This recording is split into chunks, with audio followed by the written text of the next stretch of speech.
नमस्कार, मैं हूं मनोज मानस। वक्त हो चला है जनहित का और जनहित में आज हम बात कर रहे हैं मकान से रोजगार तक भ्रष्टाचार की बात।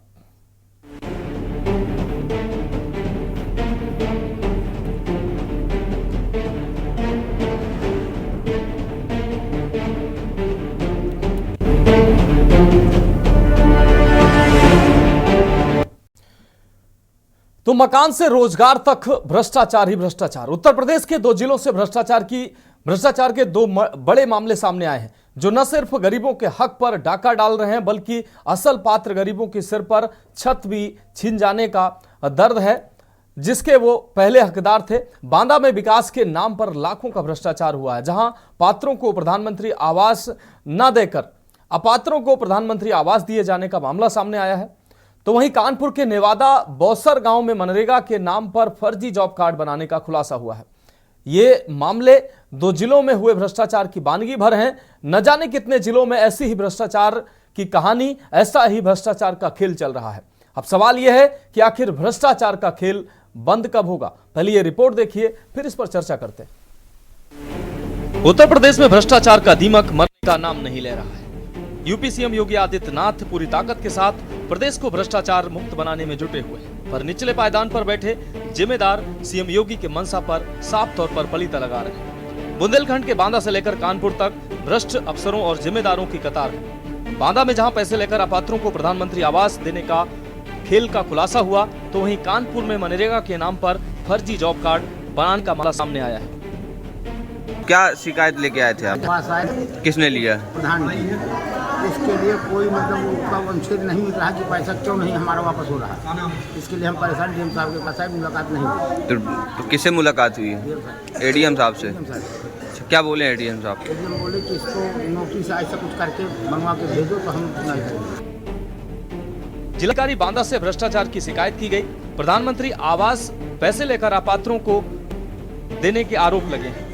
ग्रामीणों ने जांच कर कार्रवाई की मांग की है। प्रधान सचिव पर अपात्रों को पैसे लेकर आवास देने का आरोप है। बांदा जिलाधिकारी कार्यालय पर पहुंचे ग्रामीणों ने जिलाधिकारी को लिखित शिकायत पत्र देकर प्रधानमंत्री आवास में हो रही धांधली की शिकायत करते हुए अपात्रों के नाम पर घर बनाए जाने की बात कही। साथ ही पीएम आवासों को भ्रष्ट अफसरों से बचाने के लिए समिति गठित कर जाँच करवाने की गुहार भी लगाई है।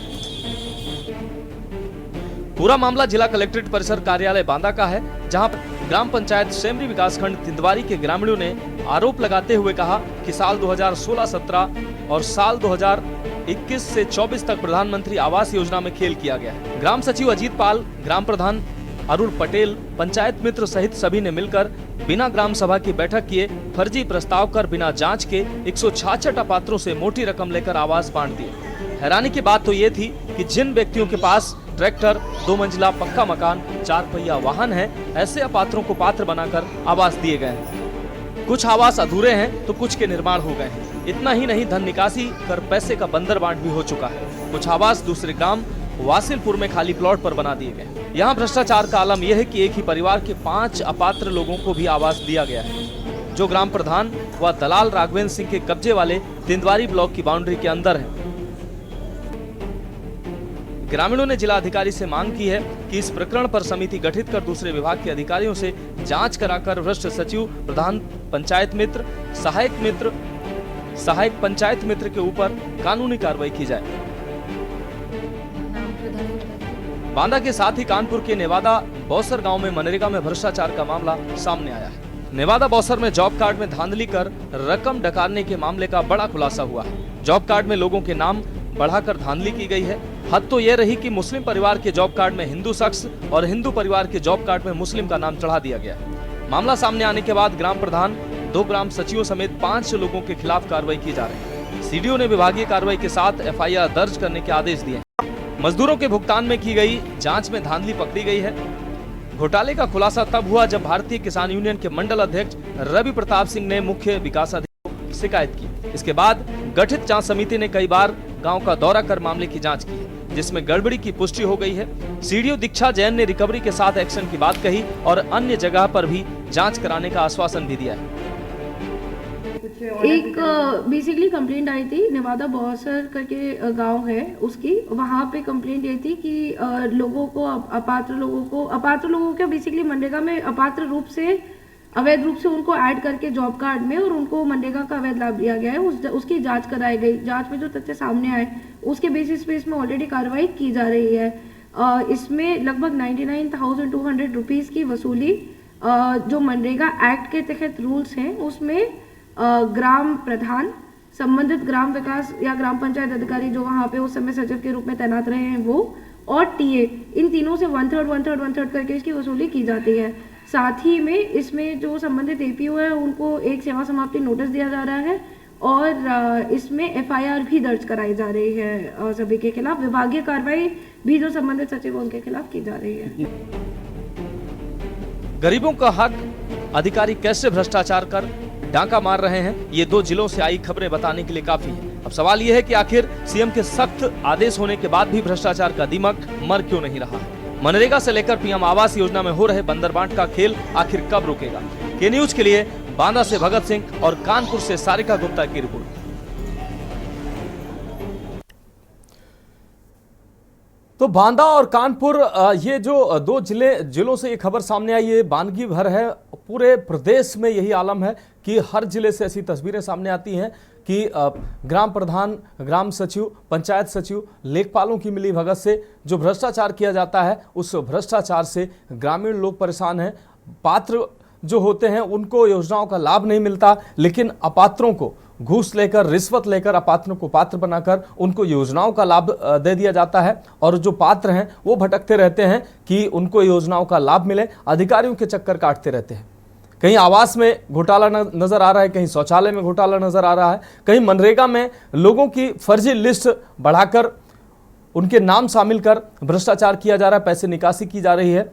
और अब इसकी जब शिकायत की जाती है तो शिकायत में जांच हो रही है, जांच की जा रही है, कार्रवाई होगी। बस इसी तरीके के जो जुमले हैं वो जुमले छोड़ दिए जाते हैं और जो अपात्र लोग हैं, जो घूसखोर अफसर हैं, वो मलाई काटते नजर आते हैं। और इसी पर चर्चा के लिए हमारे साथ तमाम मेहमान जुड़ेंगे। फिलहाल बांदा से हमारे संवाददाता भगत सिंह हमारे साथ जुड़ गए हैं। भगत, आपके पास आएंगे। जिस तरीके से बांदा से भगत तस्वीर सामने आई है जहां पर साफ तौर पर भ्रष्टाचार का खेल खेला जा रहा है। 166 जो आवास जो थे अपात्रों को दिए गए हैं, जो पात्र थे वो भटक रहे हैं, दर दर भटक रहे हैं, अधिकारियों के चक्कर काट रहे हैं कि साहब पात्र हम हैं, हमको मिलना चाहिए योजना का लाभ। लेकिन जिनके यहाँ 4 व्हीलर गाड़ी, ट्रैक्टर, 2-2 मंजिला मकान है, उनको योजनाओं का लाभ दे दिया गया और खुलेआम ये भ्रष्टाचार किया जा रहा है। वीडियो भी लोगों के द्वारा अधिकारियों को दिया गया है जिसमें साफ तौर पर लेन देन की जा रही है, भ्रष्टाचार का खेल खेला जा रहा है, लेकिन अभी तक कोई कार्रवाई सामने नहीं आई।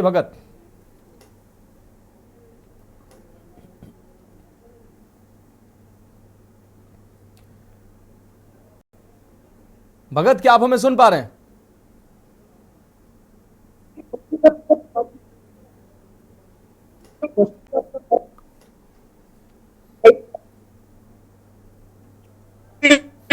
चंदवारी ब्लॉक के जो वासी थे सैमरी गांव के, वो जिलाधिकारी कार्यालय आए थे और जिलाधिकारी कार्यालय में आकर के उन्होंने जिलाधिकारी से जो भ्रष्टाचार की शिकायत की है वो अपने आप में एक देखने वाली बात है। हालांकि ये भ्रष्टाचार का ये पहला मामला नहीं है और ना ये पहले गांव के लोग हैं, ये खाली एक गांव का मामला नहीं है, पूरे जनपद क्या पूरे प्रदेश में यही आलम है कि भ्रष्टाचार लगातार बढ़ता नजर आ रहा है। और दूसरी सबसे बड़ी बात क्या है कि यहाँ प्रधानमंत्री आवास के नाम पर चाहे पैसा लिया जाता है और जो अपात्र हैं उनको कॉलोनियां दे दी जाती है। हालांकि प्रधानमंत्री की सबसे महत्वाकांक्षी योजना है ये और प्रधानमंत्री का विजन था कि हर उस गरीब के सर पर छत हो जिसको जो पात्र है, जो गरीबी रेखा से नीचे जीवन यापन कर पा रहा है। लेकिन जो यहाँ के हैं उनकी मंशा ठीक नहीं है, इसमें भी आपदा में अवसर तलाशने का काम करते हैं और पूरे भ्रष्टाचार को फैलाने का काम करते हैं। हालांकि प्रधानमंत्री ने हर गरीब को प्रधानमंत्री आवास देने का काम किया, लेकिन जो आवास वास्तव में पात्रों को मिलना चाहिए वो पात्रों को नहीं मिल पा रहा है और उसके एवज में अपात्र इसका लाभ ले रहे हैं। लगातार सामने आ रही है। इसी कड़ी में एग्जिट पोल के मुद्दे पर कांग्रेस ने भगत अगर बात करें अगर अधिकारियों की प्रतिक्रिया की, अभी अधिकारियों की प्रतिक्रिया सामने नहीं आई है, उनके संज्ञान में ये मामला है या नहीं है, क्योंकि ये बड़े पैमाने पर भ्रष्टाचार किया गया है। ये 1 या 2 दिन का भ्रष्टाचार नहीं है, सालों से भ्रष्टाचार चलता आ रहा है और जो अधिकारी हैं उसको पर्दा डालते रहे हैं। जब 1-2 नहीं बल्कि 166 मकानों में जो आवास जो प्रधानमंत्री योजना के तहत जो दिए जाने थे, उनमें यह भ्रष्टाचार का बड़ा खेल सामने आया है। अभी तक किसी तरीके की कोई प्रतिक्रिया अधिकारियों की तरफ से, जिम्मेदारों की तरफ से कोई प्रतिक्रिया सामने आई है जिससे ये पता लग सके कि ये अधिकारी जो जिम्मेदार हैं वो संजीदा हैं, वो भ्रष्टाचार पर रोक लगाने के लिए वो संजीदा हैं? जी, मैं आपको बता दूं कि इस पूरे मामले पर जब यहाँ के अधिकारियों से बात की गई, वीडियो तिवारी से बात की गई, तो उसको देखने की बात कहते हैं। हालांकि ये अकेले ग्राम प्रधान या ग्राम सचिव का मामला नहीं है, इसमें एक पूरा सिंडिकेट बना हुआ है जहां सब लोग पूरा बंदर बांट करके इस पूरे मामले को निपटाने का प्रयास करते हैं। जब ये मामला जिलाधिकारी तक आया है, हालांकि अभी जो नवागंतुक जिलाधिकारी जय रिभा हैं वो बहुत तेज तर्रार हैं और उन तक मामला आने के बाद ये मामले ने तूल पकड़ा है। हालांकि जिलाधिकारी ने इस पर संज्ञान लेने की बात तो कही है, लेकिन जांच इस पर होगी और जो उसके भ्रष्टाचार में संलिप्त है उन पर कार्रवाई भी होगी। लेकिन देखने वाली बात है कि पिछले लगातार इतने सालों से जिन प्रधानमंत्री आवासों में भ्रष्टाचार हुआ है, उन भ्रष्टाचार के मामले में लगातार जो देखा जा रहा है उनको कैसे ये हटाएंगे या उस पर किस तरीके से इनकी वसूली होगी, ये कह पाना मुश्किल है। लेकिन हालांकि ये मामला पूरे उत्तर प्रदेश, खासकर बांदा जनपद में तो बहुत ज्यादा है। ये अकेले एक गांव सैमरी का नहीं है, और भी गांव है और भी ब्लॉकों में और भी वो है जहां लगातार समय समय पर इस तरह की समस्याएं आती रहती हैं। और देखा जाए तो जिनके पास ट्रैक्टर है, जिनके पास पक्का 2 मंजिला मकान है, जिनके पास बाइक है, उनको भी प्रधानमंत्री आवास दे दिए गए हैं और पैसा लेकर के।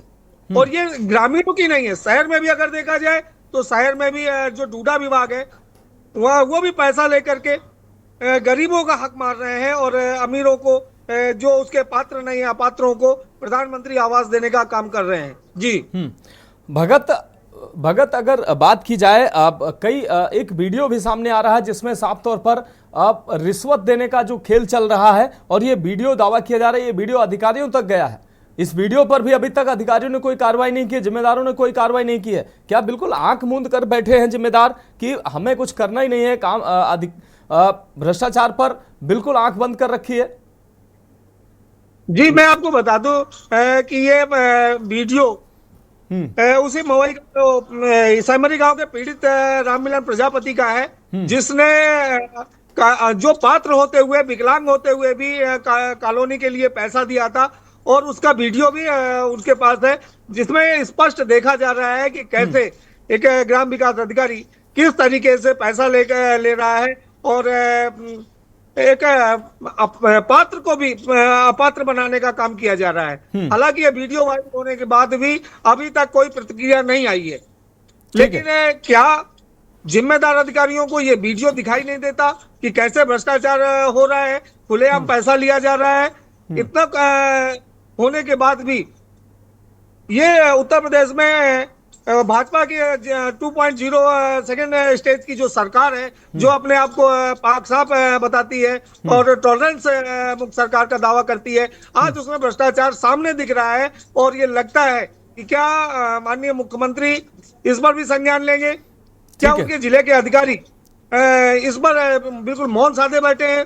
ऐसा भ्रष्टाचार जो खुलकर के सामने आ रहा है। ठीक है भगत आप हमारे साथ जुड़े रहिए। हमारे साथ कानपुर से सारिका गुप्ता जुड़ गई हैं। सारिका, कानपुर में भी भ्रष्टाचार का खेल सामने आया। मनरेगा में जो लोग होते हैं काम करने वाले, उनकी लंबी लिस्ट, उनकी फहरिस्त, कई नामों को शामिल कर फर्जी पैसे की निकासी की जाती रही और लंबे समय से ये खेल चलता रहा है। और अभी ये जो खेल सामने आया है इसमें 5 लोगों पर FIR भी दर्ज हुई है। सीडीओ ने कार्रवाई की है, 5 लोगों पर FIR दर्ज हुई है और ये भी बड़ा मामला है भ्रष्टाचार से संबंधित और इसमें रिकवरी की बात कही गई है। सारिका, हाँ बिल्कुल, मैं बता दूं कि 2021 और 23 का ये मामला है जिसमें पूर्व जिला पंचायत सदस्य है नरवल के, उन्होंने एक शिकायत दर्ज करी थी कि मनरेगा में कुछ लोग फ्रॉड तरीके से, फर्जी तरीके से अपना रजिस्ट्रेशन करा रहे हैं, जॉब कार्ड बनवा रहे हैं, जबकि उनका जॉब कार्ड बना हुआ है, फिर भी वो दूसरे धर्म से अपना जॉब कार्ड बनवा कर मनरेगा की जो योजना है उसका लाभ पा रहे हैं। ये पूरा मामला जो है, इसको लेकर नरवल के रवि प्रताप सिंह ने शिकायत दर्ज कराई थी और उसके बाद सीडीओ कार्यालय में इसको लेकर 3 सदस्यीय कमेटी बनाई गई और उसके बाद उस टीम ने जांच करी। हालांकि 6 महीने तक की ये पूरी जांच तेजी से कार्य करा और अब जब एक्शन में रहने वाले डीएम कानपुर के जो डीएम है जितेंद्र प्रताप सिंह, जो इस तरह एक्शन में है और उनके पास जब ये पूरा मामला जाता है तो उन्होंने तत्काल इस पर जांच करते हुए और अपना निर्देश दे दिया कि मनरेगा में जो भी लोग सामने आए हैं, 3 लोग सामने आए हैं और उन्होंने धर्म के नाम पर इसके जो है जॉब कार्ड बनवाया था। सबसे बड़ी बात तो ये है कि जो जॉब कार्ड था वो ये था कि एक हिंदू परिवार में मुस्लिम व्यक्ति को जोड़ दिया गया और मुस्लिम परिवार में हिंदू व्यक्ति को जोड़कर इस तरीके के जॉब कार्ड बनाए गए और मनरेगा की जो योजना है उसको पूरा लाभ हो पाया गया। तो कहीं न कहीं जब डीएम जितेंद्र प्रताप सिंह के संज्ञान में ये पूरा मामला आया, उन्होंने तत्काल इस पर जांच रोकते हुए निर्देश दिए कि इस पर रिकवरी करी जाए, एफआईआर दर्ज करी जाए और इसमें 5 लोग हैं, ग्राम प्रधान है, ग्राम सचिव 2 है, उसके साथ साथ तकनीकी सहायक और एपीओ है। मतलब 5 लोग आरोपी और उन 5 से रिकवरी करी जाएगी और उसके साथ साथ एफआईआर दर्ज हो गई है। कहीं न कहीं उन्होंने ये भी कहा है कि जो भी योजनाएं अन्य चल रही है प्रधानमंत्री की और जिनमें जांचें चल रही हैं उनकी जांचें जल्द से जल्द पूरी कर ली जाए और उसके साथ साथ इस पर जो ग्राम प्रधान और ग्राम सचिव ने ये स्पष्ट किया है, इसको लेकर भी उनको बख्शा नहीं जाए, जल्दी रिकवरी करी जाए और इस पूरी योजना को फिर से देखा जाए कि इस पर कहीं कोई अपात्र व्यक्ति ऐसा तो नहीं है या फिर कोई ऐसा जॉब कार्ड नहीं बनाए जिसे जरूरत ना हो या फिर किसी के पास 2 तरीके से इस योजना का लाभ पहुंच रहा हो। तो ये पूरा जांच प्रकरण हो चुका है, कार्रवाई करी जा रही है और लगातार एक्शन में अब सीडीओ और डीएम कानपुर के दिखाई दे रहे हैं। ठीक है सारिका, इस तमाम जानकारी के लिए आपका बहुत शुक्रिया। भगत सिंह, आपका भी बहुत शुक्रिया इस तमाम जानकारी के लिए। हमारे साथ श्वेता दुबे जी बीजेपी प्रवक्ता हमारे साथ जुड़ी हुई हैं, मोहम्मद साजिद जी हमारे साथ सपा प्रवक्ता जुड़े हुए हैं, आदरणीय आलोक त्रिपाठी जी वरिष्ठ पत्रकार हमारे साथ जुड़े हुए हैं। सबका चर्चा में स्वागत करते हुए श्वेता दुबे जी से हमारा सवाल। श्वेता दुबे जी, सरकार की मंशा है कि भ्रष्टाचार पर 0 टॉलरेंस सरकार लाना चाहती है कि भ्रष्टाचार पर किसी तरीके कोई समझौता नहीं किया जाएगा। ऊपरी भ्रष्टाचार से लेकर निचले स्तर तक के भ्रष्टाचार पर सरकार दावा करती है कि हम काम कर रहे हैं, लेकिन जमीनी हकीकत श्वेता दुबे जी बिल्कुल उलट नजर आ रही है। छोटी छोटी योजनाएं जो गांव गरीब तक पहुंचनी चाहिए, ऊपरी भ्रष्टाचार की अगर कहें तो हम ठीक है मान लेते हैं, लेकिन निचले स्तर पर भ्रष्टाचार बिल्कुल खत्म नहीं हुआ है। ग्राम स्तर पर, ग्राम सभा, ग्राम पंचायत स्तर पर भ्रष्टाचार खूब अच्छे से फलता फूलता नजर आ रहा है। ग्राम प्रधान है, पात्र को अपात्र बना देता है, अपात्र को पात्र बना देता है। सड़क, नाली, खड़ंजे के नाम पर भ्रष्टाचार किया जाता है। सड़क जो बनी हुई है उसको खोदकर दोबारा से उस पर दोबारा से गिट्टी या मोरम डलवा दिया जाता है, दोबारा से वही ईंटें पलट दी जाती हैं और पैसा निकाल लिया जाता है। कुल मिलाकर भ्रष्टाचार का ऐसा मकर जाल बनाते हैं कि उससे पैसा निकाल लेते हैं और किसी को कुछ मिलता भी नहीं है। जो जिम्मेदार हैं वो आंखें मूंदे बैठे नजर आते हैं। ये बांदा से एक मामला सामने आया है जिसमें 166 अपात्रों को पात्र बना दिया गया है।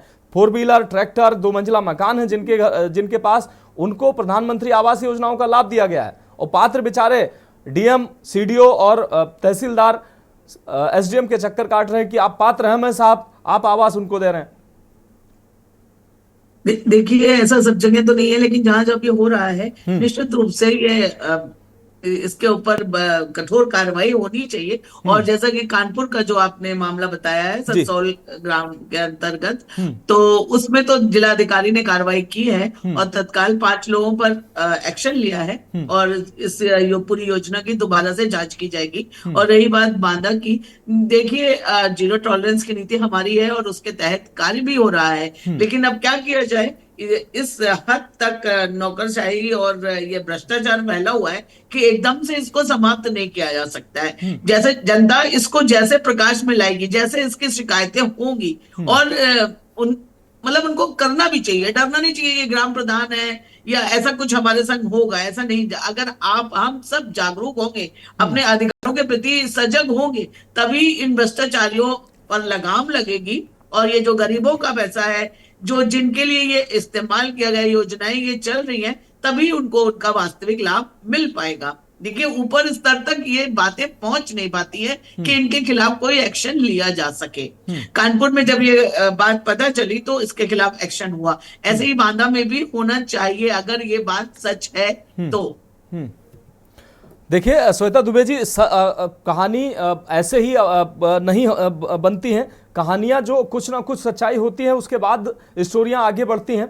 बांदा में 166 अपात्र लोगों का जो ये पूरी लिस्ट सामने आई है, इसमें हम कह रहे हैं कि अगर 10-20 भी अपात्र हुए तो भी उन पर कार्रवाई तो होनी चाहिए। और कार्रवाई जब अधिकारी कहते हैं, श्वेता दुबे जी, अधिकारी जब कहते हैं कार्रवाई की जाएगी, कार्रवाई होती है नहीं होती है इसके बारे में कोई जब उन अधिकारियों से पूछो तो वो भड़क जाते हैं कि कार्रवाई होगी, रिकवरी होगी, लेकिन रिकवरी होती कब है, कब ये करते हैं ये पता नहीं होता है। ऐसा लगता है कि ऊपर से नीचे तक संलिप्तता रहती है। नहीं, ये इस बात का भी देखिए, ये मैं आप लोगों से विनम्र आग्रह करना चाहूंगी कि जैसे आप लोग ये खबर चलाते हैं कहीं की भी, क्योंकि आप अपना कर्तव्य निभा रहे हैं, ये बहुत अच्छी बात है, लेकिन आज ये खबर चली, आज हम लोगों ने डिबेट करी, कल हम भूल जाएंगे, कल हम इस चीज को संज्ञान में नहीं लेंगे, हम क्या सारा मतलब जो भी जनता है वो भी भूल जाएगी। लेकिन अगर हम उस कार्रवाई के प्रति थोड़ी थोड़ी जानकारी लेते रहे, पता करते रहे, तो निश्चित रूप से इसमें शिथिलता नहीं आ पाएगी, क्योंकि सबको ये पता है कि आज ये मुद्दा चल रहा है, कल ये ठंडा हो जाएगा, तब हम इसको आपस में बैठ के सुलटा लेंगे। ऐसा नहीं होना चाहिए। मतलब इस विषय में कहाँ तक क्या हुआ इसकी जानकारी, इसके लिए कुछ अवश्य होना चाहिए, चाहे ये आप पत्रकार लोग करें, चाहे समाज के कुछ जागरूक लोग करें, कि कोई भी मामला है तो वो एकदम से ठंडे बस्ते में ना चला जाए। थोड़े दिन तो उफान हो कि कार्रवाई हो रही है, ये नहीं हो रहा है। आदरणीय श्वेता दुबे जी, आदरणीय श्वेता दुबे जी, आप जनप्रतिनिधि हैं, आपको डिबेट में बैठाने का उद्देश्य ही होता है कि हम लगातार ऐसे मुद्दे पर आवाज उठाते हैं, निगरानी रखते हैं, तमाम छोटी छोटी बातों को लेकर आते हैं। अगर हमारे संवाददाता जब अधिकारियों के पास जाते हैं, कई बार ऐसी नौबत आ जाती है, आप यकीन नहीं करेंगे, अधिकारी बोलता है कि अभी मुकदमा लिखा देंगे, पूरी गर्मी शांत हो जाएगी, पूरी रिपोर्टिंग जो है वो खत्म हो जाएगी, पूरी पत्रकारिता खत्म हो जाएगी, ऐसे धमकियां देते हैं अधिकारी। तो पत्रकार जो है अपने स्तर पर काम कर रहे हैं, अपनी जिम्मेदारी निभा रहे हैं, लेकिन जनप्रतिनिधियों की उनकी भी जिम्मेदारी है कि अगर उनको जानकारी दी गई, उनको जगाया गया कि यहां ऐसा हो रहा है, तो उनको अपने स्तर से, सरकार उनकी है, सरकार की बदनामी ना हो, उनको भी प्रयास करना चाहिए। हम सबकी सामूहिक जिम्मेदारी है और हम अपनी जिम्मेदारियों से बच नहीं रहे हैं, लेकिन इसके खिलाफ एक्शन होना चाहिए। और मतलब एक्शन सिर्फ होना नहीं चाहिए, कुछ उसका परिणाम भी निकलना चाहिए, जिससे जनता में ये विश्वास जाए कि अगर हम कोई शिकायत करते हैं, कोई खबर चलती है या उसके खिलाफ कोई जांच होती है, तो उसका कुछ परिणाम भी निकलता है। ऐसा कुछ होना अवश्य चाहिए, ताकि ये विश्वास जनता में जम जाए कि हम शिकायत करेंगे तो उसका निराकरण होगा। ठीक है, ठीक है। श्वेता दुबे जी, आप हमारे साथ बने रहिए। मोहम्मद साजिद जी हमारे साथ सभा प्रवक्ता जुड़े हुए हैं। मोहम्मद साजिद जी, चर्चा में आपका भी स्वागत है। मोहम्मद साजिद जी, प्रदेश में तमाम जिलों से ऐसी तस्वीरें आती हैं जहां हालांकि सभी जगह पे ऐसी स्थिति नहीं है, लेकिन कमोवेश बहुत सारी ऐसी तस्वीरें, बहुत सारी ऐसी खबरें तमाम जिलों से आती हैं जहां ग्रामीण स्तर पर जो भ्रष्टाचार फैला हुआ है, लोगों को योजनाओं को समुचित लाभ नहीं मिलता है, शौचालय के नाम पर देने के नाम पर उनसे पैसा लिया जाता है, आवास देने के नाम पर अभी साफ तौर पर आरोप लगाया है ग्रामीणों में, 20-20 हजार रुपया उनसे लिया गया, उसके बाद दिया गया, जो पात्र है उनसे 20 लिया गया, और जो अपात्र है उनसे 50-80 कितना लिया गया ये नहीं पता। अपात्र को भी दिया गया, 4 व्हीलर उनके दरवाजे पे है, ट्रैक्टर उनके दरवाजे पे है। तो जब अपात्रों को योजनाओं का लाभ मिलेगा तो पात्र बेचारे वहीं के वहीं रहेंगे, सरकार की न तो मनसा पूरी होगी, और अधिकारी हैं, कार्रवाई की जाएगी, रिकवरी की जाएगी। रिकवरी होती है नहीं होती है ये इसकी भी जानकारी अधिकारी नहीं देते हैं। 2 महीने के बाद भी पूछो अगर जाके तो कहते हैं कि चल रही है, अभी जांच चल रही है। तो कैसे भ्रष्टाचार रुकेगा? देखिए, 11 साल यूपी की सरकार, 7 साल हो चुके हैं, 8 साल होने वाले हैं। 11 साल का समय लगभग सेंट्रल की सरकार को हो गया। तो भ्रष्टाचार कम होने के बजाय बढ़ा है, क्योंकि कहीं ना कहीं सरकार के जिम्मेदार लोग शामिल हैं। और ये मनरेगा का भ्रष्टाचार कोई आज का भ्रष्टाचार नहीं है। बस्ती में 1.5 लाख से अधिक जॉब कार्ड फर्जी पकड़े थे। बस्ती में 1.5 लाख से अधिक जॉब कार्ड फर्जी पकड़े गए थे और 91,196 जॉब कार्ड को निरस्त किया गया। वहां पर 90,000 फर्जी मजदूर मिले थे जिनको भुगतान किया गया। और इसी तरीके से अभी पिछले दिनों लखनऊ के में मोहनलालगंज है, वहां पर भी जो है वो एक प्रधान ने, वहां ग्राम पंचायत के प्रधान ने पूरे परिवार के जॉब कार्ड फर्जी बनवा लिए और अपने भुगतान लेता रहा। इसी तरीके से हरदोई में था कि जेसीबी से काम कराया गया और तमाम मजदूरों को भुगतान किया गया और वो भी सब उनके परिवार के थे। तो कहीं ना कहीं देखिए, सरकार की मंशा भ्रष्टाचार खत्म करने की नहीं है, कहीं ना कहीं भ्रष्टाचार को बढ़ावा देने की है। इसीलिए भ्रष्टाचारियों के खिलाफ क्या कार्रवाई हो रही है, ये ना मीडिया को बताया जाता है, ना ये सामने आता है। और जो भ्रष्टाचारी होते हैं कहीं ना कहीं वो शामिल हैं, इसीलिए उनके भ्रष्टाचार की केवल आप शिकायत करेंगे तो खाना पूरी होगी, लेकिन कोई कार्रवाई नहीं होती है। सारे भ्रष्टाचारी अधिकतर भारतीय जनता पार्टी में है, और जो भारतीय जनता पार्टी में चला जाता है वो कितना ही बड़ा भ्रष्टाचारी हो, लेकिन वो washing machine Bharatiya Janata party में जाने के बाद, उनकी वॉशिंग मशीन में आने के बाद वो बिल्कुल साफ स्वच्छ हो जाता है। जो भारतीय जनता पार्टी भ्रष्टाचार मोहम्मद साजिद को खत्म करने, मैं इंटरप्ट कर रहा हूं उसके लिए माफी, लेकिन मेरी पार्टी का भ्रष्टाचारी, उनके पार्टी का भ्रष्टाचारी, ये ना होकर भ्रष्टाचारी होता है। किसी पार्टी से उसका लेना देना नहीं होना चाहिए कि ये मेरी पार्टी का, उनकी पार्टी का है। भ्रष्टाचारी है जो जनता के हक पर डाका डाले, और जो सरकार का पैसा है वो हमारा आपका ही है, उस पर अगर डाका डाल रहा है तो निश्चित रूप से वो भ्रष्टाचारी, वो किसी पार्टी का नहीं है, ना आपकी ना किसी और पार्टी की। एक ब्रेक का वक्त हो चला है, ब्रेक के बाद वापस आते हैं। मोहम्मद साजिद जी आपकी बात कंप्लीट करते हैं।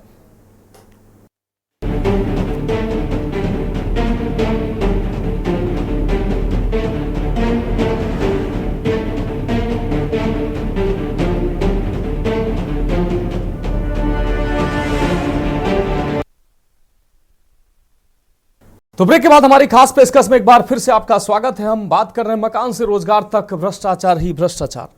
तो सीधे चर्चा पे आते हैं। हमारे साथ श्वेता दुबे जी बीजेपी प्रवक्ता हमारे साथ जुड़ी हुई हैं, मोहम्मद साजिद सपा प्रवक्ता हमारे साथ जुड़े हुए हैं, आलोक त्रिपाठी जी वरिष्ठ पत्रकार हमारे साथ जुड़े हुए हैं। मोहम्मद साजिद जी एक बार फिर से आपके पास आते हैं। मोहम्मद साजिद जी, आपकी बात अधूरी रह गई थी। मेरा मानना है मोहम्मद साजिद जी, एक जिम्मेदार प्रतिनिधि होने के नाते, जनप्रतिनिधि होने के नाते, आपका, श्वेता जी का, या जो भी जनप्रतिनिधि हैं उनकी जिम्मेदारी होनी चाहिए कि किसी भी पार्टी का, जैसे अपराधी की कोई जाति, कोई धर्म, कोई पार्टी नहीं होनी चाहिए, वैसे ही मैं मानता हूं भ्रष्टाचारी की कोई जात, कोई पात, कोई धर्म और कोई पार्टी नहीं होनी चाहिए। उसको सामूहिक रूप से भ्रष्टाचारी कहा जाना चाहिए और कार्रवाई होनी चाहिए। पक्ष और विपक्ष को उसमें मिलकर ऐसे लोगों पर कार्रवाई करवानी चाहिए। हाँ, ये पार्टी बंदी करके ऐसे मुद्दों को, ऐसे लोगों को बैक करना ठीक है क्या?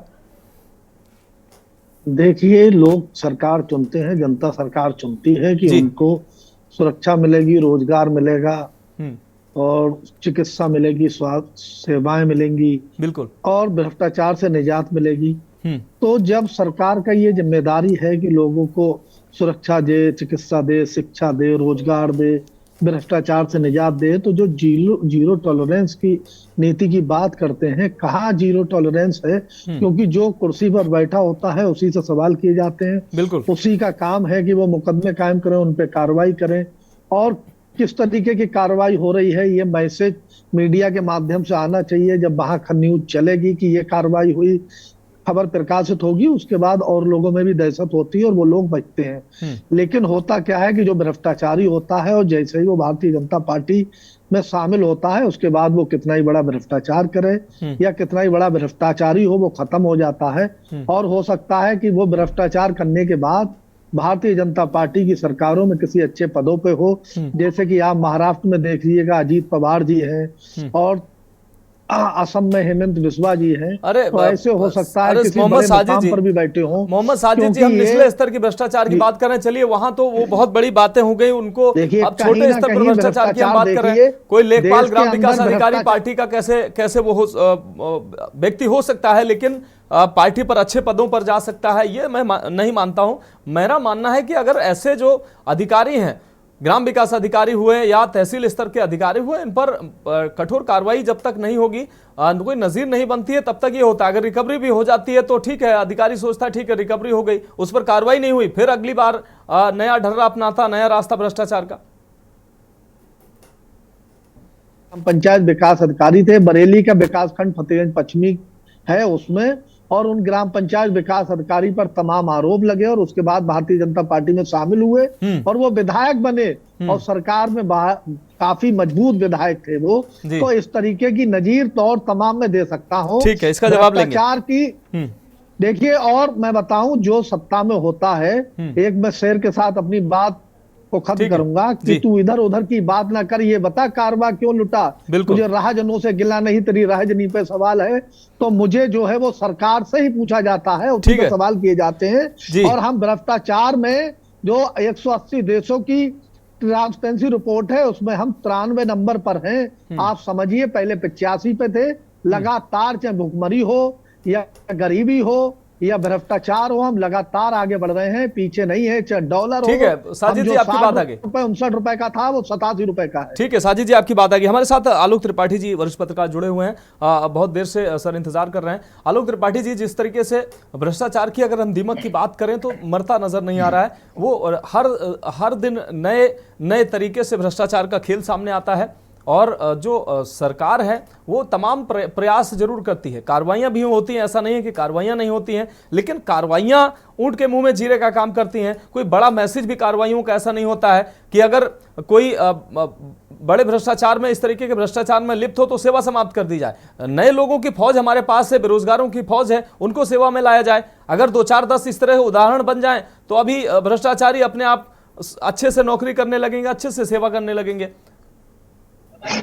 जी मनोज जी, देखिए भ्रष्टाचार को कहने की बात है कि हम लोग कहते हैं भ्रष्टाचार कम हो गया या भ्रष्टाचार को खत्म करना है। मुझे लगता है कि जितना हम ये कहते हैं उतना ही भ्रष्टाचार और बढ़ जाता है। पहली चीज, बिल्कुल जितना हम भ्रष्टाचार को खत्म करने की बात करते हैं वो उतना ही बढ़ रहा है, पहली चीज। दूसरी चीज क्या है कि मनरेगा जैसा जो योजना है ये भ्रष्टाचार की सबसे बड़ी कह लीजिए एक अड्डा है भ्रष्टाचार का, बड़े पैमाने पे भ्रष्टाचार है। अगर वाकई जांच हो जाए, चाहे पीएम आवास का मामला हो, चाहे जॉब कार्ड का मामला हो, अगर वाकई निष्पक्ष जांच आ जाएगी तो मुझे लगता है हर जिले से इसका घोटाला सामने आएगा। लेकिन होता क्या है, जो जिम्मेदार अधिकारी हैं जिनके ऊपर जैसे होता क्या ना, देखिए कि जब हमारा प्रदेश का जब मुखिया है, मुख्यमंत्री होता है, जिले की कमान हमारे जिलाधिकारी के पास होती है। जिलाधिकारी अगर चाहे तो वो महीने में, साल में, 6 महीने में इस तरह के जो पात्र अपात्र की होता है योजनाओं का जिनको लाभ मिलता है उसकी अगर अचानक जांच करे तो मुझे लगता है सब चीजें होंगी।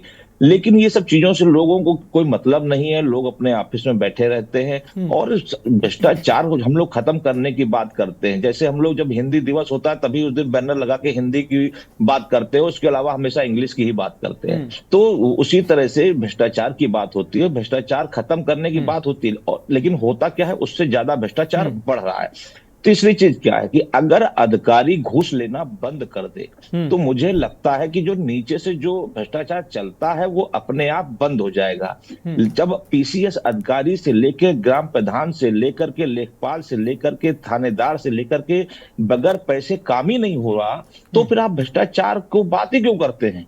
भ्रष्टाचार की तो बातें नहीं चाहिए। और अब तो ये कहिए कि जहां भ्रष्टाचार है वहां ईमानदारी ज्यादा है, जहां पैसा है वहां ईमानदारी है, वहां काम होता है। जहां पैसा नहीं वहां तो नियम कायदे कानून बताए जाते हैं, उनको बता दिया जाता है कि ये चीज नहीं है। और जब आप उस सिस्टम से आइए तो आपको सब सिस्टम लाइन बता दी जाती है कि ये करके आइए आपको काम हो जाएगा। तो ये एक बड़ा कारण है और मुझे लगता है कि जो जिम्मेदार है अगर वाकई चाहते हैं कि प्रदेश से समाज से भ्रष्टाचार को खत्म करना है तो मुझे लगता है कि उनको स्वयं पहल करनी होगी। और जब मुखिया, जिले का मुखिया अगर इस चीज को पहल कर लेगा, अगर वो ये मान ले कि समय से लोग ऑफिस आएंगे, वो मान ले कि जो अपात्र लोग हैं उनको अगर पात्रता की सूची में रखा गया है कि नहीं रखा गया है, इसकी जांच वो स्वयं कर ले और संबंधित व्यक्ति को बुला करके पनिश करेगा तो मुझको लगता है कि शायद इस पे अंकुश लगेगा। लेकिन इन सब चीजों के लिए किसी के पास समय नहीं है। जब मीडिया में इस तरह के मामले उछलते हैं तो अधिकारी 2-4 पे कार्रवाई करते हैं, उसके बाद वो फिर दूसरे कामों में व्यस्त हो जाते हैं। तो ये मामला रुकने वाला नहीं है। अगर वाकई इस पे अंकुश लगाना है तो हर जिले में जिलाधिकारी के पास इतनी पावर है कि वो इस तरह की योजनाओं की जांच कर सकता है, स्वयं से जांच कर सकता है और उसका देख सकता है कि क्या वाकई जो योजनाएं हैं उसका लाभ वाकई सही लोगों को मिला है कि नहीं मिला है। लेकिन प्रधान से लेकर सेक्रेटरी से लेकर के बड़े लेवल तक ये काम, या कह लीजिए लेखपाल, ये सब मिली भगत से एक गठजोड़ होता है। आप उस गठजोड़ को तोड़ पाना बगैर किसी विशेष अधिकारी के संभव नहीं है। और लोगों को भी ये लगता है कि अगर हम इनकी सेवा नहीं करेंगे तो शायद मेरी फाइल भी आगे नहीं बढ़ेगी, नियम कायदे कानून बता दिए जाएंगे, तो वो उस लाइन पे चलने लगते हैं और अधिकारी को माला माल कर देते हैं, अधिकारी खुश हो जाते हैं। तो ये एक बड़ा रैकेट है, बड़ा एक कह लीजिए कि भ्रष्टाचार का एक बहुत बड़ा मामला है और इसको अगर अधिकारी चाहें तो इस पे अंकुश लग सकता है। निश्चित रूप से सर, आप हमारे साथ जुड़े रहिए। हमारे साथ राम मिलन जी हैं, पीड़ित बांदा से हमारे साथ जुड़े हुए हैं। आवास जो अपात्रों को दिया गया, जो पात्र हैं, पीड़ित हैं, उनको नहीं दिया गया। राम मिलन जी हमारे साथ जुड़े हुए हैं। राम मिलन जी, आप अपनी बात के न्यूज के मंच पर, के न्यूज के माध्यम से अपनी बात रख सकते हैं। सर मैं कह रहा हूँ सर जी कि मुझे आवास मिला, उस आवास में मुझसे पहले जब तो 40,000 की, तो मुझे ब्लॉक के अंदर से 20,000 रुपए ले लिया दलाल प्रधान द्वारा जी।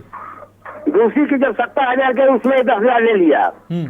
दबाई दमलाई दिखाते हैं, दादागिरी करते हैं कि वो चीजें मार देगा, उच्च अधिकारी के पास तुम गए, इधर उधर जाओगे और तुम ऐसा करेंगे। मैं सर विकलांग हूँ 40% का। विकलांग है आप? हाँ। मैं सर विकलांग हूँ, मैं अपना बसर कर रहा हूँ, लेकिन इस तरह से मेरा आवास आ गया था।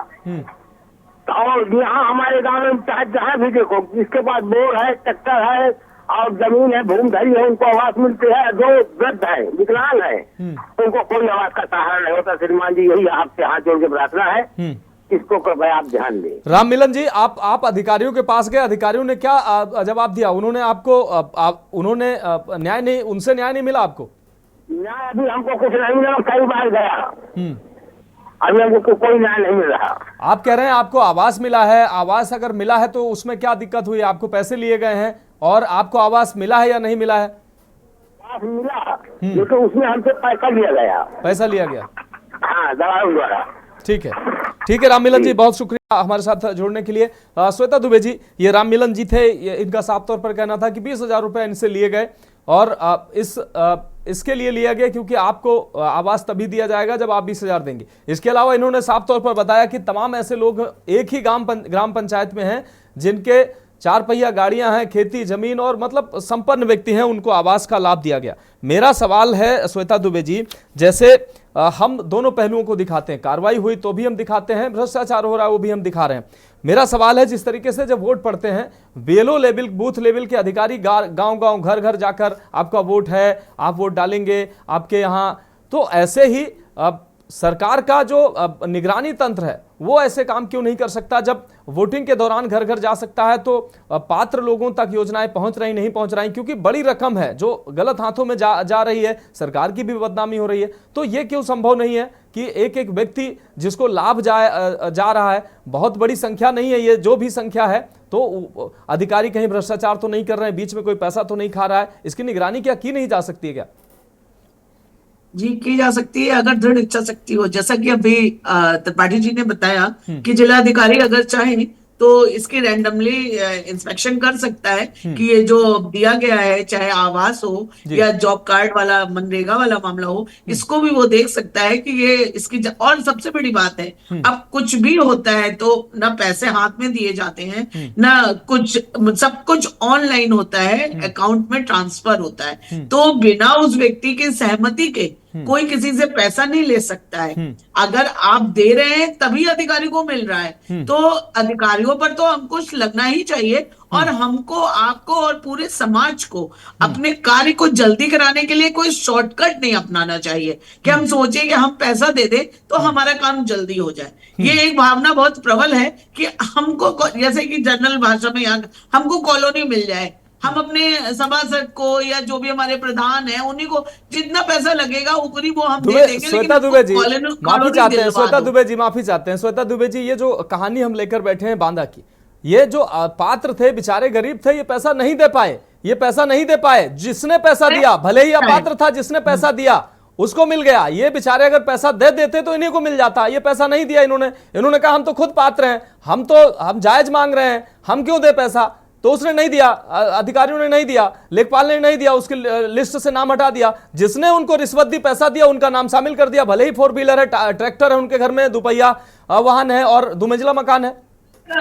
मतलब मौका है, मुआयना होता है ना, जब जाता है यहाँ से, जब इसके लिए आवेदन किया जाता है, उसके लिए फिर वो मुआयना करने जाते हैं कि हाँ इनके पास जमीन है, उसके बाद उनको पैसा जारी होता है, फिर वो मकान बनवाते हैं। तो जो देखने गया, निरीक्षण करने गया, इसका मतलब है कि उसने भी पैसा खाया ना, तभी तो उसने झूठा कहा कि हाँ ये पात्र हैं, और जो अपात्रों को उन्होंने जो दिया, तो ये तो एक संगीन जुर्म बन रहा है। तो ये सिर्फ आपसे कहने की बात नहीं है, बल्कि उनको तो इसके खिलाफ कानूनी कार्रवाई भी करनी चाहिए। तो जो भी इसमें शामिल हैं वो निश्चित रूप से अपने पद से मुक्त किए जाएंगे, क्योंकि इस तरह से धांधली पूरे भारत में अभी चल नहीं रही है। ये योजना बहुत सफल योजना है, कहीं कहीं इसका अपवाद स्वरूप अगर ऐसा हो रहा है तो इसके खिलाफ जरूर कानूनी कार्रवाई होनी चाहिए। श्वेता दुबे जी, मनरेगा की अगर मैं बात करूं, जो मैं बता रहा हूं कि फर्जी लिस्ट बनाकर अब 50 लोगों के फर्जी नाम जो जो जो जो काम नहीं करते हैं, सिर्फ नाम लिस्ट में करता है ना, सिर्फ नाम। श्वेता जी सुन लीजिए, नाम लिस्ट में है। आपने कहा कि सहमति जब तक नहीं होती, इसलिए मैं कह रहा हूं 10 लोगों के फर्जी नाम, 20 लोगों के नाम लिस्ट में जोड़ लिए हैं, जो कभी काम करने नहीं जाते हैं, उनका सिर्फ रजिस्टर में नाम चल रहा है। अब उनसे क्या हुआ, उनका खाता बना हुआ है, मैनेजर प्रधान क्या करता है, उनको बैंक में ले जाता है, इकट्ठा पैसा 10,000, 15,000, 20,000 एक एक व्यक्ति का जब मजदूरी हो जाती है तो उनको ले जाता है, 2,000 उनको पकड़ाता है, बाकी उसकी जेब में निकलवाता उन्हीं से है, उनकी सहमति होती है। लेकिन चूंकि उन्होंने मेहनत नहीं की होती है, 2,000 रुपया उनको देता है, बाकी अपने जेब में रख लेता है। यही हकीकत है जी, मैं इनकार नहीं कर रही हूँ, ये हकीकत है। लेकिन जब बताइए आप, इसमें जब तक शिकायत नहीं होगी तब तक कार्रवाई कैसे हो? भाई वो व्यक्ति खुद जा रहा है, खुद अपने अकाउंट से पैसा निकाल रहा है, सरकार तो यही समझ रही है ना कि जॉब कार्ड धारक निकाल रहा है, उसको क्या पता कि प्रधान उनको 2,000 दे रहा है, बचे हुए पैसे अपने पास रख रहा है। इसके लिए सर्वप्रथम प्रयत्न तो जो भुक्तभोगी है या जो लोग देख रहे हैं, जिनको इसकी जानकारी है, उसकी शिकायत करनी पड़ेगी ना। मान लीजिए शिकायत में एक RTR दाखिल करना पड़ेगा। ऐसा नहीं है कि सरकार ध्यान नहीं दे रही है। योगी जी पोर्टल पर अगर कोई भी वो डाली जाती है तो उसकी तुरंत कार्रवाई होती है। तो समाज में भ्रष्टाचार मुक्त करने के लिए हमको आपको सबको सजग होना पड़ेगा। ठीक है श्वेता जी, मैं खुद मुख्यमंत्री का प्रशंसक हूं। उनके पोर्टल पर आपने कहा पोर्टल पर डाली जाती है, निश्चित रूप से कार्रवाई होती है। लेकिन फिर मैं कह रहा हूं कि यही जिम्मेदार अधिकारी हैं जो फर्जी निस्तारण, फर्जी रिपोर्ट लगाकर उनको संतुष्ट कर देते हैं, और वहां तो यह होता है कि निस्तारण हो गया और बेचारा जो शिकायत करता है उसको कुछ हासिल नहीं होता है। वो एक बार 2 बार उसने हिम्मत जुटाई, समय बर्बाद किया, अपना पैसा किराया भाड़ा बर्बाद किया, अधिकारियों के पास गया, पोर्टल पे शिकायत की, जब उसने देखा रिजल्ट कुछ नहीं हुआ तो अगली बार वो हिम्मत ही नहीं जुटाता है कि शिकायत करने की, कार्रवाई होगी, वो निराश हो चुका होता है। तो ऐसे में छवि तो सरकार की खराब होगी ना। देखिए एक्सेप्शन है, ऐसा नहीं है कि सब जगह कार्रवाई नहीं हो रही। तहसील दिवस हो रही है, मैं कह रहा हूँ जी, जिलाधिकारी वहां बैठते हैं, जो विभाग है संबंधित अधिकारी बैठते हैं। लेकिन थोड़ा पहले देखिए, पहला कदम तो हमको ही उठाना पड़ेगा, उसके बाद सरकार उसमें कुछ कार्य कर पाएगी।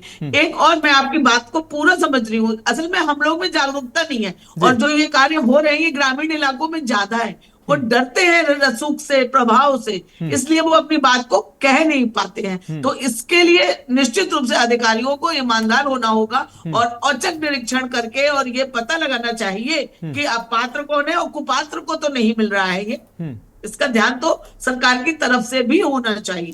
लेकिन होना चाहिए, माफी, फिर भी माफी के साथ वही सवाल हमारा कि होना चाहिए लेकिन होता नहीं है। श्वेता दुबे जी, मैं एक बार फिर से मोहम्मद साजिद जी आपके पास आता हूं। हालांकि आपने जो शायरी कही थी, तो इधर उधर की बात ना कर, श्वेता जी ने इधर उधर की बात नहीं की, एक्सेप्ट किया कि ऐसा होना चाहिए, लेकिन कहीं ना कहीं वो भी मानती है कि ऐसा एक्सेप्ट भी कर रहे हैं। इतनी हिम्मत ये कह दें, ये तो पूरे भ्रष्टाचार में आखंड लिप्त थे, ये नहीं कह पाएंगे। श्वेता जी एक्सेप्ट कर रहे हैं कि ऐसा होना चाहिए और हो भी रहा है, लेकिन बहुत सारी तस्वीरें ऐसी आती हैं जहां पर भ्रष्टाचार का खेल चलता रहता है और लोग परेशान नजर आते हैं साजिद जी, और नहीं होता है। ऐसा नहीं है कि ये बीजेपी सरकार में ही हो रहा है, पहले भी सपा सरकार में भी सूरत हाल बहुत बेहतर नहीं थी। और सारी प्रक्रियाएं जितनी भी साजिद जी। हैं, चाहे टेंडर हो, चाहे जॉब कार्ड हो, या कुछ भी हो, ऑनलाइन भाजपा सरकार में ही हुआ है। इससे पहले ऑनलाइन प्रक्रिया नहीं थी। ठीक है हमने साजिद जी, जवाब दे पारदर्शिता दीजिए पूरी बरती है। साजिद जी। देखिए, भारतीय जनता पार्टी में जो भ्रष्टाचार हो रहा है, कहीं ना कहीं भ्रष्टाचारियों को सम्मान दिया जाता है। समाजवादी पार्टी में भ्रष्टाचार करने वालों के खिलाफ कार्रवाई होती थी, एक्शन होता था। आप किसी भी चलते हुए व्यक्ति से पूछ सकते हैं कि भ्रष्टाचार की क्या स्थिति है। जो काम पहले सरकारी दफ्तरों में 2,000 रुपए में आदमी करा लिया करता था, वो काम आज 10,000 रुपए में नहीं हो रहा है। यूपी में भ्रष्टाचार रिश्वत के रेट बढ़ा दिए क्या? कई गुना भ्रष्टाचार बढ़ गया है। और भ्रष्टाचार में कहीं ना कहीं देखिए, अभी श्वेता जी आ रहे हैं, श्वेता जी आ रहे हैं, उनको बात कंप्लीट होने दीजिए। तो ये देखिए, भारतीय जनता पार्टी में भ्रष्टाचारियों पे नकेल कसने के बजाय उनको सम्मान दिया जाता है, इसीलिए भ्रष्टाचार बढ़ रहा है।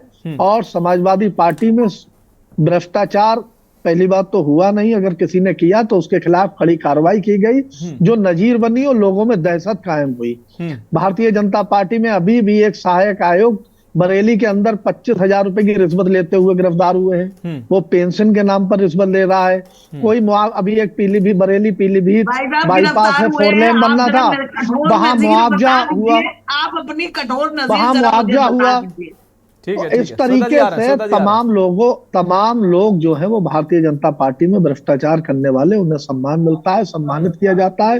कहीं ना कहीं सरकार के लोग शामिल हैं और तमाम लोग सरकार में शामिल हैं जो भ्रष्टाचार कर रहे हैं। अभी पिछले दिनों भर्ती से जुड़े मामलों में एक भाजपा के सहयोगी दल के विधायक थे, जिनके खिलाफ मुकदमा भी कायम हुआ, लेकिन कुछ नहीं हुआ जांच में। जिनकी वीडियो रिकॉर्डिंग वायरल हुई थी, उस वीडियो रिकॉर्डिंग पर तमाम मीडिया चैनल ने उसको दिखाया, और जिसमें वो खुद स्वीकार कर रहे थे कि मैं ऐसे भर्ती कराता हूँ, इतने पैसे लेता हूँ, ये करता हूँ, लेकिन कोई कार्रवाई हुई?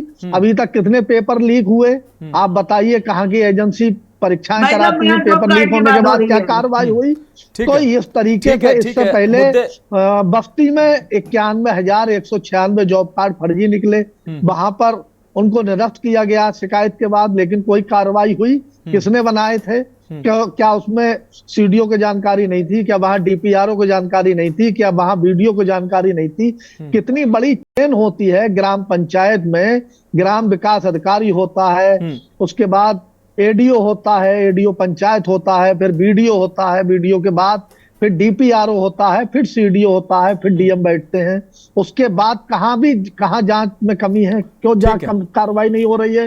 अभी तक कोई कार्रवाई हुई हो तो बताइए कहीं भी, चाहे बांदा हो, चाहे जो है वो बिलसी हो, या हरदोई हो, या बस्ती हो, या और बरेली हो। इस तरीके के पूरी यूपी में ठीक है साजिद जी।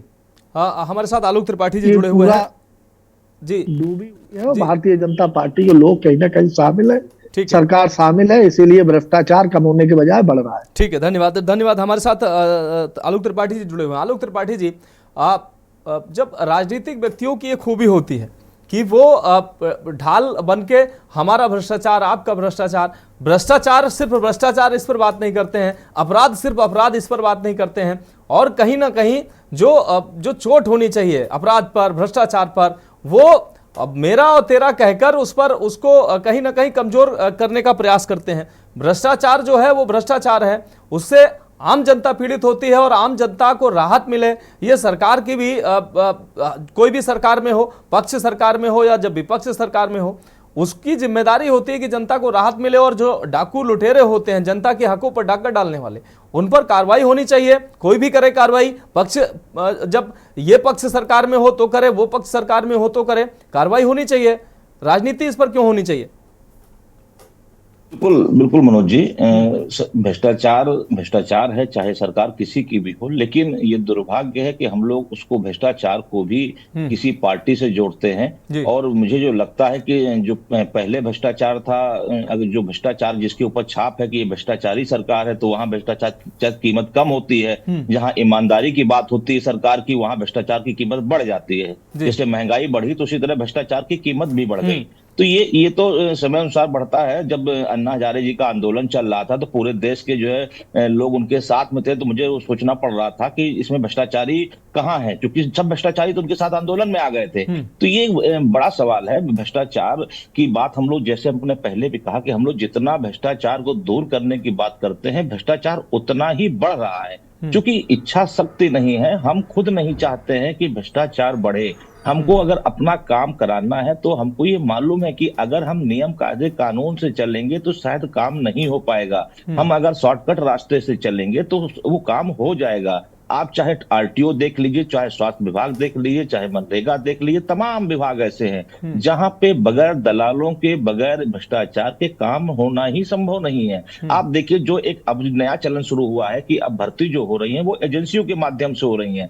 एजेंसियों के माध्यम से भर्तियां होती हैं, अस्पताल में दिखाए जाते हैं 300 कर्मचारी, उसमें से काम करते हैं 200, 100 लोग कहाँ रहते हैं पता ही नहीं चलता है, उनका वेतन निकल जाता है, और वो जो 200 होते हैं उनसे ही 300 का काम कराया जाता है। लेकिन जांच कौन करेगा? जो जिम्मेदार है वो स्वयं उसमें संलिप्त है, क्योंकि पैसे की जो हवस है, पैसे का जो ज्यादा पैसे का कमाने का जो एक चलन चला है, ज्यादा शानो शौकत का हमको वो दिखावा करना है, उसमें भ्रष्टाचार बढ़ रहा है। और भ्रष्टाचार अब एक चलन हो गया है। अब तो ये कहना भी लोग खराब नहीं समझते कि भ्रष्टाचारी, उनको लगता है कि ये भी एक उसका पार्ट हो गया है कि बगैर इसके, जैसे पहले कहते थे कि फेल को पास कराने के लिए लोग पैसे लेते थे, लेकिन अब पास को पास कराने का पैसा लिया जा रहा है। भ्रष्टाचार को तो ये एक हुनर की श्रेणी में रखा जाने लगा सर। जी जी बिल्कुल। अब ये इसको कोई बुरा नहीं मानता है, और बगैर पैसे का तो कोई काम ही नहीं हो रहा। आप देखिए ना, जहां पे भी जाइए, तो अगर ऐसा नहीं होता तो इतनी बड़ी संख्या में जॉब कार्ड हो, चाहे निश्चित रूप से सर। बहुत बहुत शुक्रिया सर हमारे साथ जुड़ने के लिए। आलोक त्रिपाठी जी, श्वेता दुबे जी, आपका भी बहुत शुक्रिया। मोहम्मद साजिद जी, आपका भी बहुत शुक्रिया, आपने हमें अपना कीमती समय दिया और इस महत्वपूर्ण विषय पर चर्चा में आप शामिल हुए। तो विषय है कि जो भ्रष्टाचार है वो भ्रष्टाचार किसी भी स्तर का हो, उस पर कार्रवाई होनी चाहिए। भ्रष्टाचारी को संरक्षण नहीं मिलना चाहिए, और अधिकारियों को जिनके ऊपर जिम्मेदारी होती है जनता के हकों की सुरक्षा करना, अगर वही संलिप्त हो जाएंगे तो फिर जनता की हकों की रक्षा कौन करेगा, उनके हुकूक की रक्षा कौन करेगा। तो इसलिए जो भ्रष्टाचारी हैं उन पर कार्रवाई होनी चाहिए ताकि जनता का हक और हुकूक की रक्षा हो सके। फिलहाल हमारी खास पेशकश में अभी के लिए इतना ही। मुझे दीजिए इजाजत और आप देखते रहिए के न्यूज़ इंडिया।